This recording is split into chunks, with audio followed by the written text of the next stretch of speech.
Hey everyone, it's Joe from the Joe Lifestyle. Welcome back. Today I'm pretty excited. You know, when you're older, you get excited about different things. I mean, guess what arrived in the mail today? You guessed it, it's a Dyson stick vacuum. These things typically retail for about $5.99, maybe more, maybe even up to $8, depending on which model you get. But on Black Friday, this thing went down to $3.99, and we used our air miles to pay for a good chunk of it.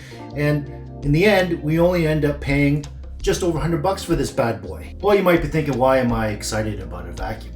Well, we live in a condo. And the biggest issue about condo life is that you have to optimize your space. We've been living here for about just over a year now, and whether or not the wife and I are condo people, that remains to be seen. I mean, it's quite the adjustment. Don't get me wrong, there are good things about living in a condo. You don't have to cut the grass, you don't have to shovel snow, you don't have to worry about eaves troughs, you don't have to worry about the outside, the exterior of a house, you don't have to worry about leaks, because the condo corporation takes care of all that. All you have to do is send an email and it magically gets fixed. The downsides of living in a condo is that, well, I don't have a garage. And you kind of have to worry about whether or not you have space for something when you want to buy something. But the biggest thing I miss the most about living in a place with a garage and a yard is that I can't really barbecue when I want to.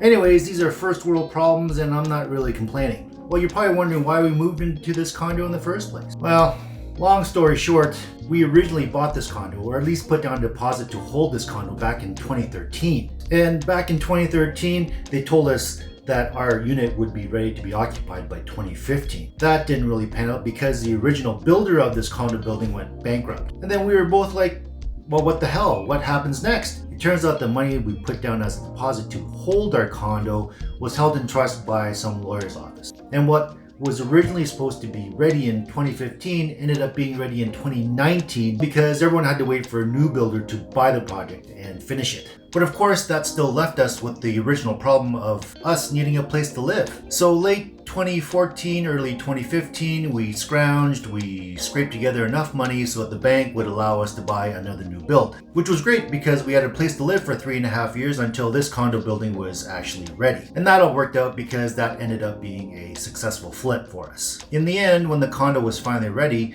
we weren't too enthusiastic about moving here because we're quite happy in the place we're already living in, and ultimately we didn't want to sell the condo when it was ready to be occupied because we would have paid through the nose in taxes.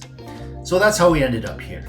Back to the vacuum. This baby is going to replace our current vacuum, which I'll show you right now. And there's absolutely nothing wrong with this vacuum. You can see it's an older Dyson, and we didn't pay for this one really either because it was gifted to us as a wedding gift from our good friends. I mean, what an awesome gift that is. It's got lots of power, but ideally you want this kind of vacuum if you have carpets. And as you can see, we got nothing but flooring in our condo. And just because we got a newer vacuum, we're still going to hold on to this one because we plan on moving one day.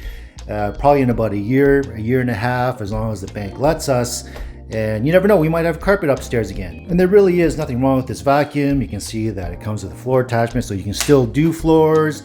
But as great as this vacuum is, it's a little bulky, it's corded, you have to plug it in and you have to put it somewhere, and that's the biggest issue. But we don't have to worry about that sort of thing when it comes to this baby. It mounts on a wall, it gets charged. Apparently the charge lasts about an hour and there's no cord.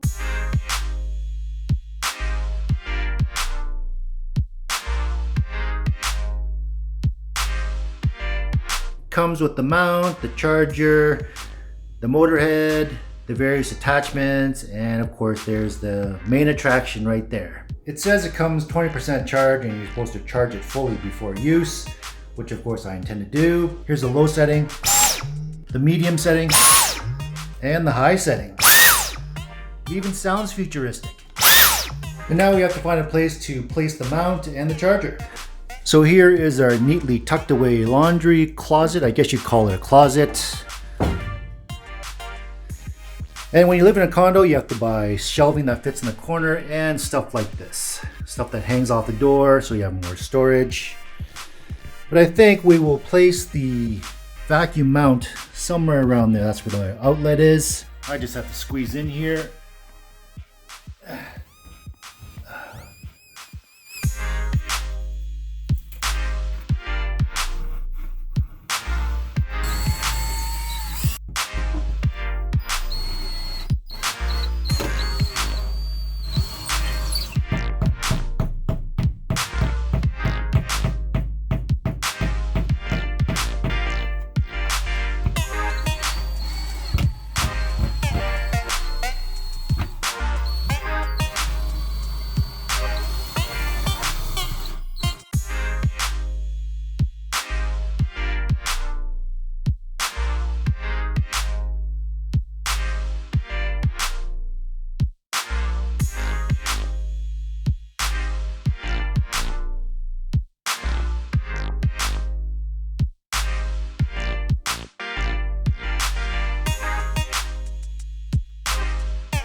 fancy.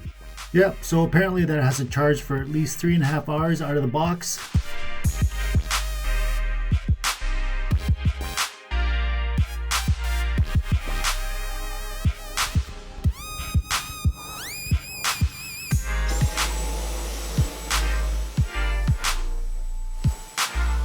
So you leave it on the low setting for floors, and I guess you put on the higher settings for carpet or pet hair. But all in all, this is very easy to use, it's lightweight, and it's not in the way of anything. Well, that was one of the better purchases we've ever made. We waited till Black Friday and then we used our air miles and didn't spend too much money at all on that baby. I need to correct myself, we didn't use air miles, we used RBC Points. So thanks for watching. Remember to hit that like button. Feel free to leave a comment and subscribe. We'll see you in the next one.